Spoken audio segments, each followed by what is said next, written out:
Muy buenas tardes, tengan todos nuestros miradores, seguidores, oidores, bebedores, masticadores y regurgitadores de la palabra, que en este canal de YouTube, La Comuna de la Palabra, se transmite regularmente.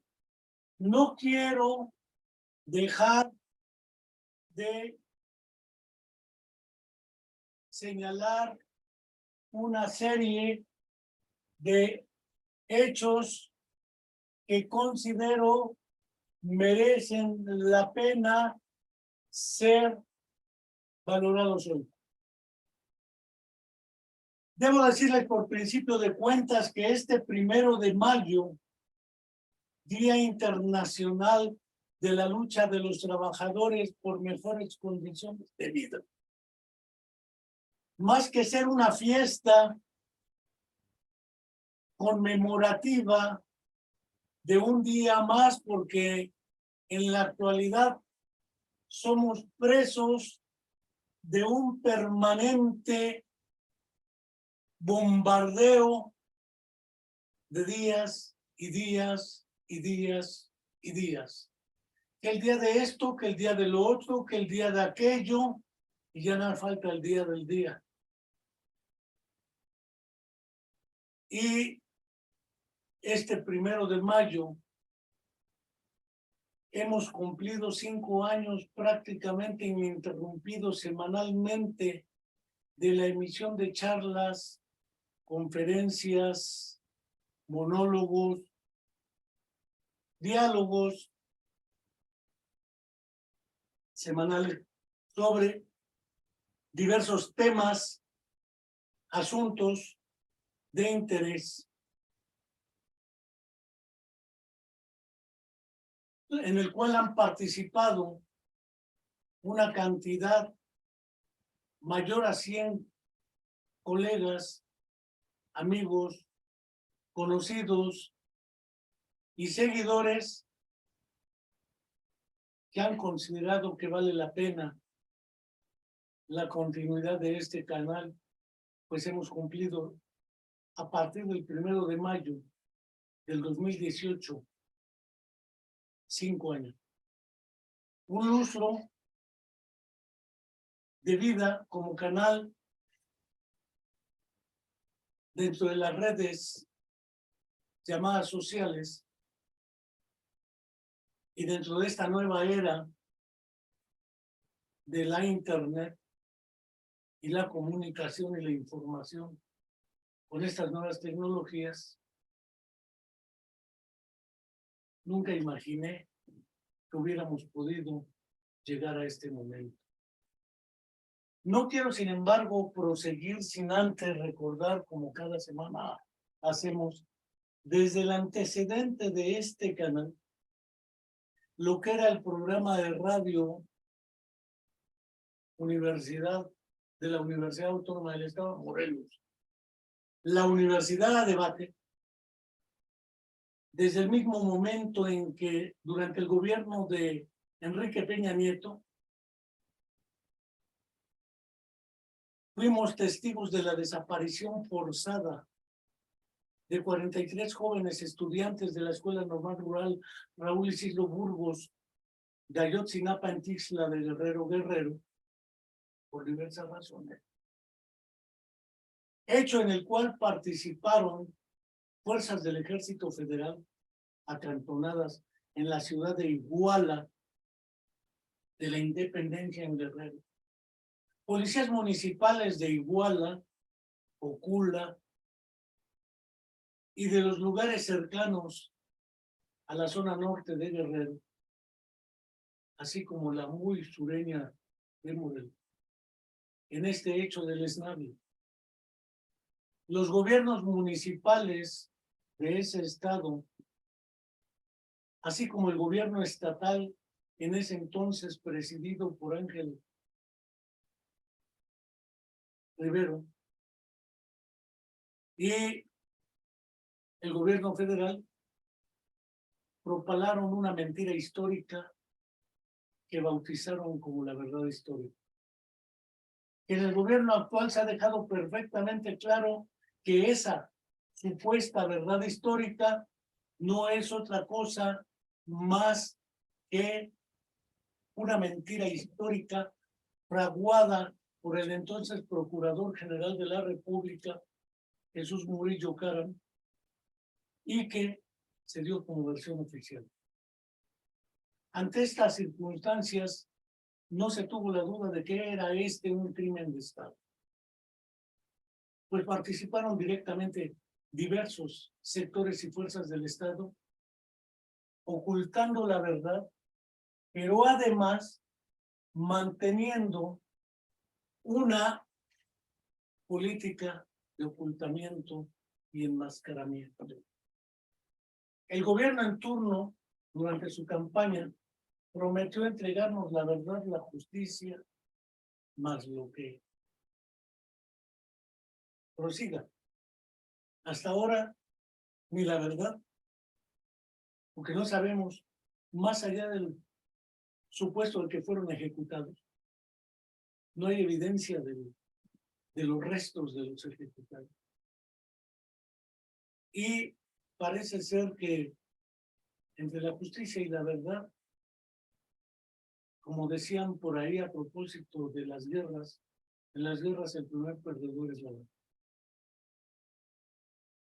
Y desde que el gobierno de Felipe Calderón Hinojosa instrumentó la guerra contra el narcotráfico, no hemos parado en una violencia estructural que hoy parece indetenible y que galopa en caballo de hacienda. Asimismo, no quiero dejar de recordar, como cada semana hacemos desde que estaba el canal, el noticiero o el programa semanal de Radio Universidad, la Universidad a Debate, que se cumple una semana más, ya entramos al mes de mayo, ya son más de 10 años, que fue desaparecida forzosamente y su pareja sentimental asesinada en el lugar de los hechos, nuestra estudiante Viridiana Omaí. A 10 años de distancia, seguimos esperándola porque no tenemos evidencia de otra cosa. Esperamos justicia y verdad. Y no dejamos de enviar un fraterno y solidario saludo a Angélica Rodríguez Monroy, mamá de Viridiana, así como a las hermanas, amigas y conocidos de Viridiana Anay. Regresando a este 5º aniversario, no quiero tampoco enseguida dejar de agradecer a quienes nos han enviado saludos y felicitaciones. Por ejemplo, una de las personas más constantes en seguirnos es Elizabeth Mula, quien escribe hoy mismo: mi reconocimiento al abrir este espacio distinto y valioso. Por razones técnicas no me pudo llegar el video de agradecimiento. Sin embargo, expresa explícitamente: agradezco tu intención y seguiré acompañando en la disertación y revisión conceptual y de la práctica misma de este canal. Gracias, Elizabeth Mulato. El doctor Jordi Peña también me hacía llegar un mensaje de que por determinadas circunstancias perdió su aparato celular y ya no pudo hacer llegar el saludo. En el video, sin embargo, no deja de enviar en texto una felicitación y que sigamos trabajando. Lo mismo hizo el doctor Juan Carlos Arango Lasprilla, el doctor Fructuoso Ayala Guerrero, nuestro colega desde Puebla, Agustín Guerrero Castillo, la maestra Graciela Ortiz Villarroel, la doctora Ana Lilia Dotto del Instituto Nacional de Rehabilitación, el doctor Jesús Ramírez Bermúdez, la doctora Ivonne Flores Medina, entre otros más, el doctor Juan Jesús Güere, desde Perú, también nos hizo llegar por escrito el mensaje de que llegaría pronto el video. Entre otros saludos y felicitaciones más. El problema no es qué significa 5 años para un canal de YouTube independiente, sin recurso institucional alguno, que promueva e impulse o favorezca este tipo de acciones, porque cuando se tuvo la radio universitaria, una vez transitado el cambio de administración y una necesaria reingeniería institucional, la reingeniería nos alcanzó vinculada a, como hubo dicho también en su mensaje el doctor Eliseo Guajardo, un accidente institucional, es decir, no se estaba de acuerdo, aunque no se me dijo así, que no invitara al doctor Jesús Alejandro Vera, entonces candidato a gobernador en el estado y ahora sujeto a un lawfare y una persecución judicializada por razones eminentemente políticas. Una vez que en abril del año 2018 ya me había jubilado dentro de la universidad y desde luego esta posibilidad de mantener un programa de difusión, divulgación, diálogo y comunicación sobre diversos temas en psicología, que es mi ámbito de interés, neuropsicología, particularmente educación especial, inclusión educativa, atención a la diversidad, temas que hemos tratado aquí también, cuestiones culturales como los orígenes, el desarrollo y la existencia de la banda de Tlayacapan, que también nos envió una felicitación. La historia, particularmente de vida, ideológica, política, cultural y cinematográfica, documental, del cineasta Óscar Menéndez Zavala, quien ha cumplido prácticamente 89 años y sigue de pie hasta que el destino nos alcance. Documentando parte de la historia política de nuestro país, como otros tantos lo hicieron en su momento con el cine. Puedo hablar de Miguel Litín, el Chacal del Nahuelcoy. Puedo hablar de Costa Gabras, estado de sitio Z. Puedo hablar de Gilo Pontecorvo, la batalla de Argel. Puedo hablar de otros trabajos como aquel que protagonizara el insigne Anthony Quinn como el León del Desierto, dedicado al fundador de la República de Libia. Puedo hablar de otros cineastas como Barreto en Brasil, Julio, los 4 días de septiembre. Puedo hablar de La Sal de la Tierra y de otras que llegaron a producirse como herramienta de resistencia, lucha y difusión. Hemos hablado aquí de poesía, hemos hablado aquí de teatro,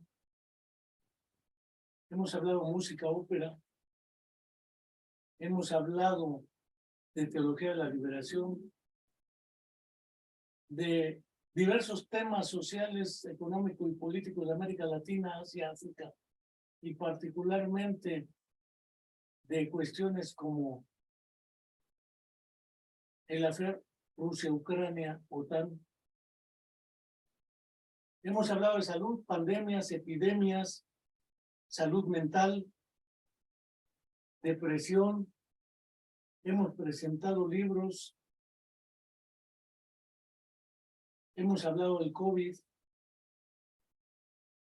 hemos hablado de trastornos de ansiedad, autismo, Leo Kanner, Hans Asperger, Grunja, Efimo Nasu Jareva, Leves Vygotsky, Henri Vallon, Julián de Julia Guerra, Mikis Theodorakis, René Sassou, Jean Piaget, Alberto Leónidas Merani Colombo. Hemos hablado de Teotonio dos Santos, Vania Bambirra. Es decir, hemos tratado de abordar temas desde diferentes ámbitos de la práctica humana y de la cultura.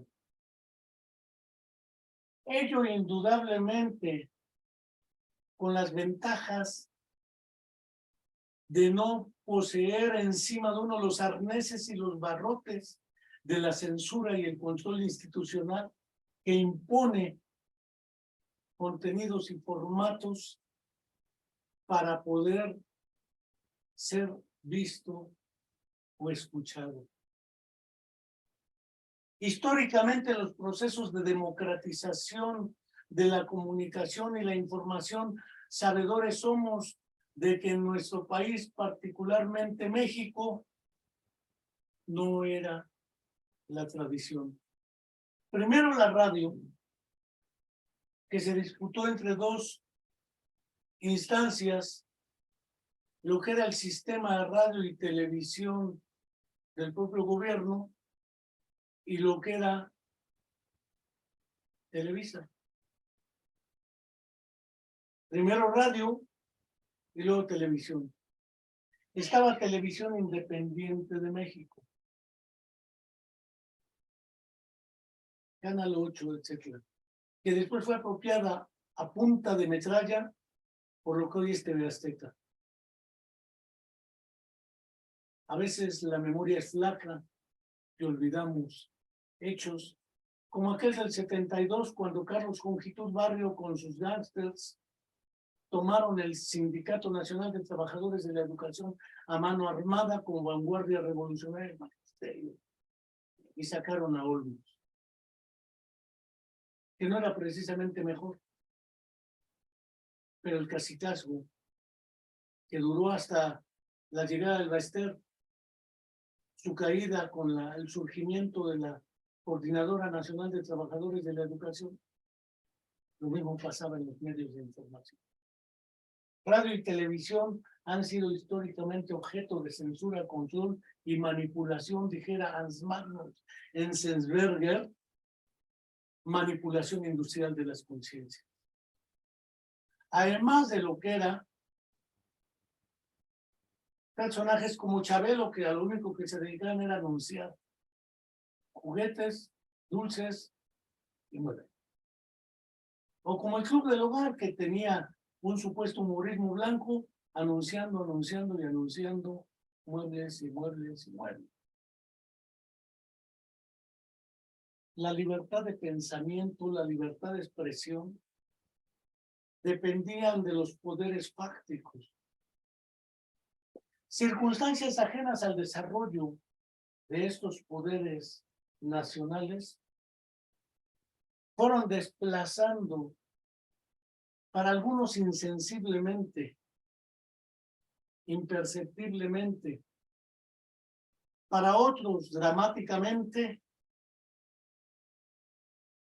la radio, la televisión y la prensa escrita. Aparece la internet.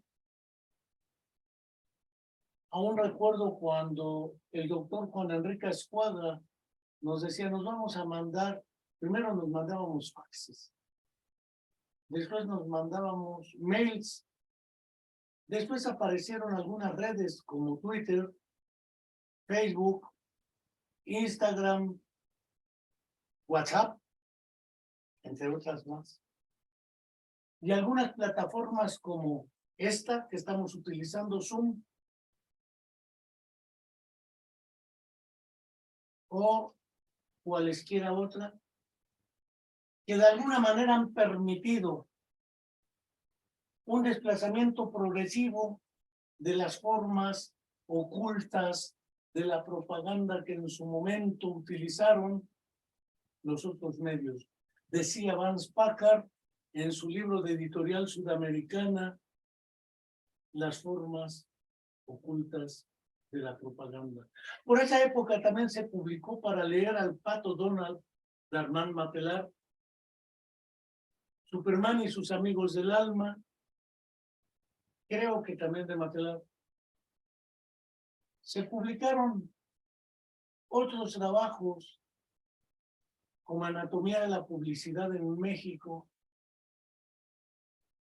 y se fue viendo que la llamada comunicación social, por una confusión que se tuvo de las ideas de Durkheim, Emile Durkheim, dijeran uno de los fundadores de la sociología, por ejemplo es Augusto Comte, el término socialización. Cuando alguien distribuye las fotocopias en la escuela, dicen socialicen las fotocopias. Tenemos la confusión de que distribuir colectivamente algo es socializar. Y ahí hay un error conceptual de interpretación. Creemos que lo social es lo colectivo y lo individual no lo es. Y eso es otra espantosa e inadmisible confusión. Los instrumentos de comunicación masiva y colectiva, decía, como la prensa, radio y televisión, fueron controlados por los poderes fácticos para manipular, controlar y seguir con el uso de lo que posteriormente un filósofo francés definió como los aparatos ideológicos del Estado, que permiten esos procesos de socialización, es decir, de apropiación de valores, creencias e intereses colectivos y personales para orientar selectivamente la actividad en este entorno. Decíamos que originalmente hubo las radios independientes. Por ahí se dice, y se puede leer, que, por ejemplo, durante la fase de la Revolución Cubana, los barbudos tenían una radio, entre ellos, que llevaban a caballo. Y se dice que en Vietnam, las fuerzas comandadas por Ho Chi Minh, el tío Ho le decía, tenían también una radio clandestina. Quizás los movimientos revolucionarios fueron los primeros en darse cuenta de la importancia de disponer de sistemas de información y comunicación no controlados por los poderes fácticos ni por los estados represivos. Con el tiempo fueron apareciendo las radios comunitarias, sobre todo en lenguas originarias y en comunidades donde lo único que se tenía era la radio y la televisión para muchas familias, una sola. En el internado donde estuve teníamos una televisión para los niños y otra para las niñas, donde 20 de un tirón veíamos, entonces no podíamos elegir programa, nos lo elegían las monjas. Afortunadamente veíamos cosas que queríamos en algunos momentos. El cine no era la excepción. Veíamos a Joselito, veíamos a la novicia voladora, a Dominique, Nique, pobremente por ahí va él cantando amor, y lo alegre de su canto solamente habla de Dios, de la palabra de Dios. Era lo que veíamos, porque no había libertad de elección tampoco. Ir al cine era ver esas películas, lo que las grandes industrias y sus poderes fácticos permitían. Con el cine independiente se fue abriendo también esta posibilidad, y con los documentales. Ya mencionaba en un momento el cine de otras latitudes, Akira Kurosawa, Herzog, etcétera, Visconti, Buñuel. Y parece ser que lo que era prensa, radio, cine, televisión, era lo único que había y era propiedad o de los estados o de los poderes fácticos. Mientras la sociedad en su conjunto y las comunidades y poblaciones carecíamos de libertad de expresión, de pensamiento, de opinión y de difusión de las ideas.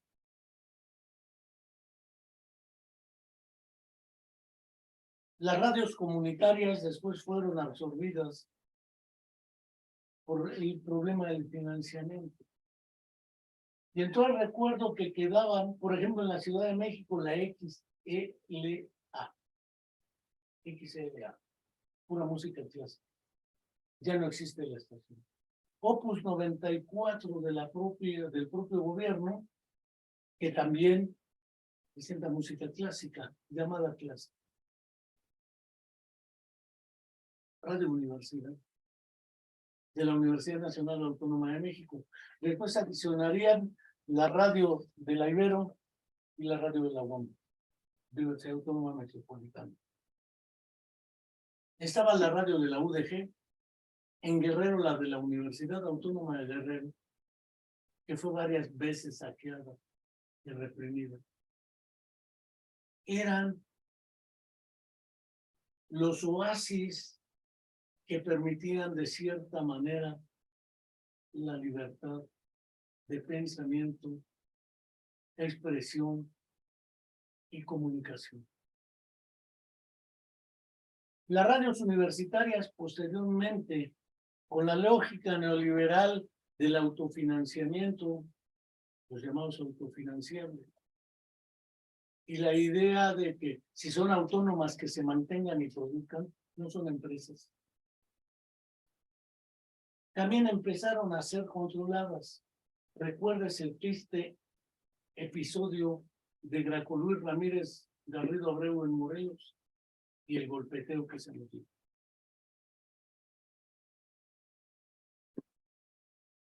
Sin embargo, y a pesar de los esfuerzos por acallar, silenciar, ocultar, velar, qué sé yo, la palabra, el pensamiento y la expresión, paradójicamente la Internet y las redes sociales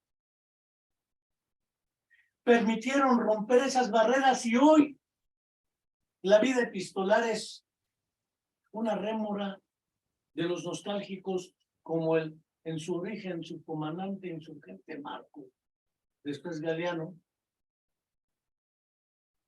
Para los nostálgicos como su servidor, que todavía creen que el acto de escribir merece espacio y tiempo. Pero también ahora el cine y la música han desaparecido como objeto de venta en librerías como la Gandhi, el Sótano, etcétera, porque las plataformas ya se comieron esa historia. Primero los cines fueron los VHS, luego los DVDs, luego los Blu-ray, y resulta que los acetatos y todo son los únicos que parece que regresan como una rémora de los nostálgicos. Esos objetos materiales que, por ejemplo, aún algunos poseemos. Sí. Esto es naturalmente Huapango, el Sol y Redes, un material editado por la Universidad Nacional Autónoma de México, Voz Viva. Son parte de los nostálgicos o de los viejos, dijeran algunos. Pero esa idea ultra paradójica de que parece ser que la era de la Internet ha hecho que los niños ya no hablen, no escriban, no lean cara a cara, ahora escriben en las redes. y leemos su pensamiento, el que sea.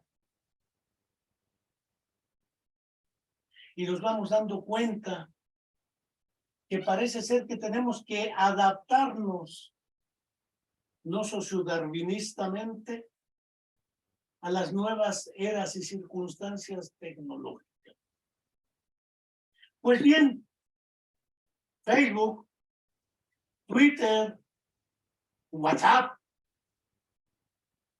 YouTube, Spotify permitieron que la censura disfrazada, encubierta y velada con la mascarilla de la reingeniería financiera, porque no costaba salarialmente nada dicho programa, más que el tiempo ahí, tuviera una alternativa consecutiva. Mi hijo fue quien, platicando entre mediados de abril, que curiosamente en el último programa tenía invitado al doctor Eliseo Guajardo y al doctor Felipe Cruz Pérez de la UNAM para hablar de autismo o trastornos del espectro autista. Él había recibido la instrucción institucional de que ese día yo le entregaba el programa para que lo continuara, porque yo ya estaba jubilado. Aunque hoy se producen programas en Radio Universidad del Estado de Morelos que personas jubiladas dentro de la universidad mantienen. No quiero dejar de señalar que el doctor Eliseo Guajardo tuvo el tino de decir no puede entregarme el programa donde soy el invitado. En todo caso, que se despida en dicho programa esa ocasión de la Universidad de Debate a mediados de abril del año 2018. Y adiós, mamá Carlota, narices de pelota. Esa idea de mi hijo de crear un canal, a lo primero que llevó fue a qué nombre le ponemos Matarile Dilerón. Ese nombre no me gusta, Matarile Dilerón. Y Eliseo Guajardo sabía de esto también. Y René Santoveña también. Y optamos por ponerle la comuna de la palabra. Un poco rememorando la famosa comuna de París, que fue abatida, pero como una metáfora del espacio libre, democrático y participativo para la palabra. Entonces tuvimos a quien no pudimos tener en la radio universitaria en los primeros programas, al doctor Jesús Alejandro Guerra. Después tuvimos al doctor Mario, uno de los fundadores del PRD en Morelos, de la ultravieja guardia. Javier Sicilia, al músico Alejandro Martínez, entre otros, con los cuales dimos comienzo semanalmente a un programa que originalmente, porque la plataforma de Zoom gratuita daba 45 minutos más o menos, teníamos programas de aproximadamente 45 minutos. Después, con la suscripción a un plan, ya tenemos hasta hora y media. Debo decir que ninguna institución hasta ahora ha aportado un centavo a esta labor. Debo decir que, como hubiera dicho quien dijo que dijo el general Emiliano Zapata,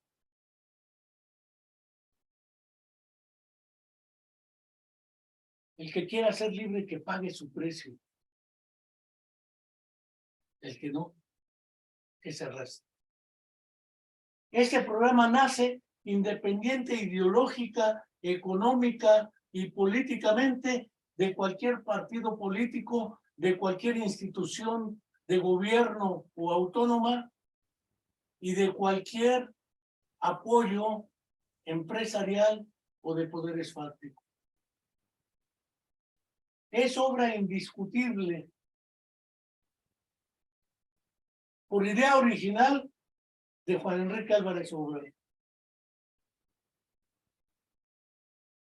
Es obra indiscutible de quienes me han ayudado. Él, en un principio, pues Erika Barca García, que han venido apoyando este trabajo con diseño de carteles, con edición y diseño de videos. Hemos ido aprendiendo todos en esto, que no éramos sabedores de ello. Conocidos e invitados que han participado. Y naturalmente, 5 años sosteniendo las actividades de un canal sin fines de lucro, de un canal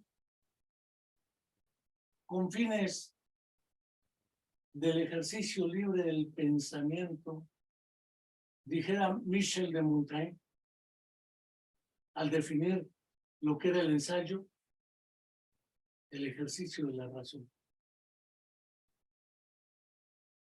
Son ensayos hablados y no solo escritos. Hablar de estos procesos de democratización donde cualquiera puede emitir su opinión.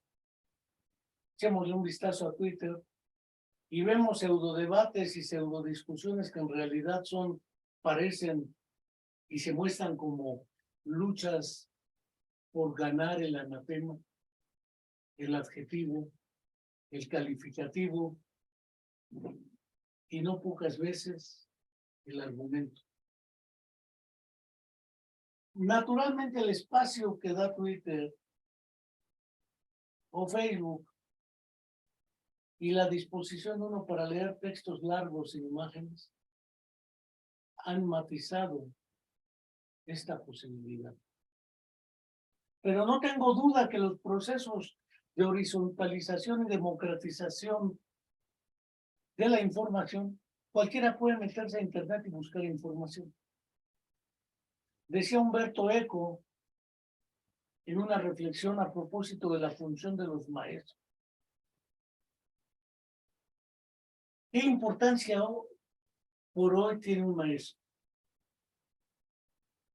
Antes, uno nunca oía hablar de los virus, las bacterias o los fiordos noruegos. Hoy cualquiera puede meterse y ver sobre la guerra de Rusia por Ucrania, sobre la guerra en Sudán, sobre los pleitos de la Comunidad Europea. Uno puede meterse a cualquier lado.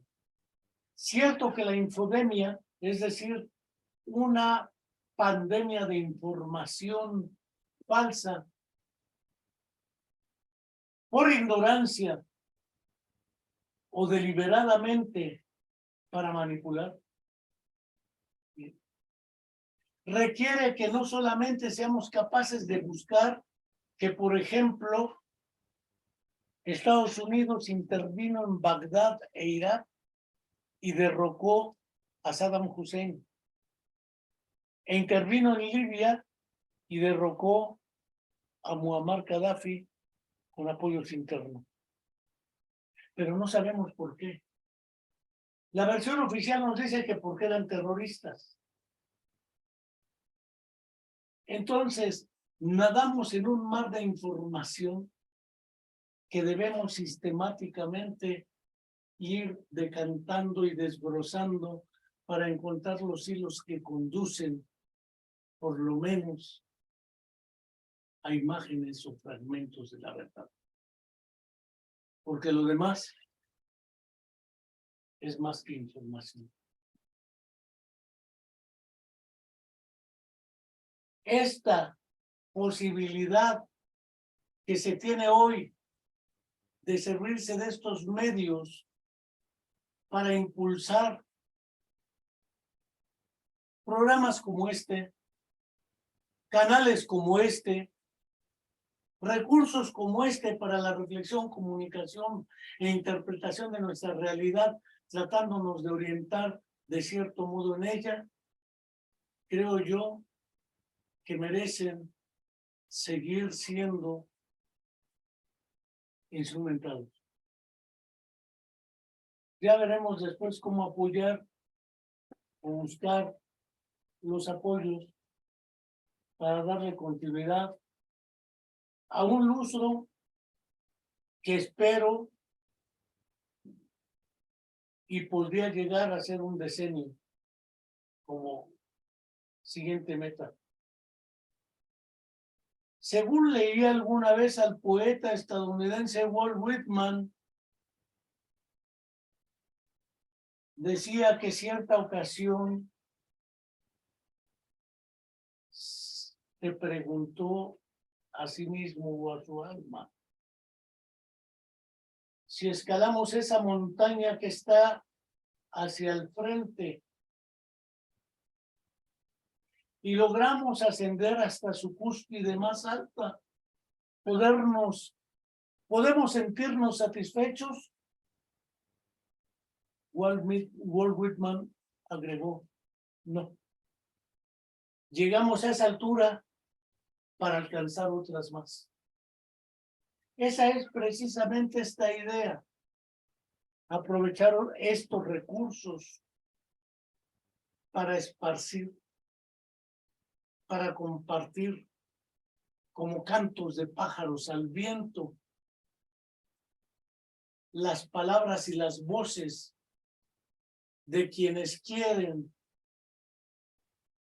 con nosotros ir construyendo nuevas formas de interpretar nuestra realidad para organizar acciones que nos permitan ir transformando la misma para hacerla más justa, democrática, transparente y con libertad y dignidad, con justicia y paz, para que entonces podamos decir: hemos alcanzado un poco de satisfacción. Mientras tanto, a 5 años, que más que parecer una exégesis de este canal y una invitación a seguir suscribiéndose, es una reflexión compartida con ustedes sobre un proyecto que camina y seguirá caminando hasta que el destino nos alcance. Muchas gracias y hasta la próxima.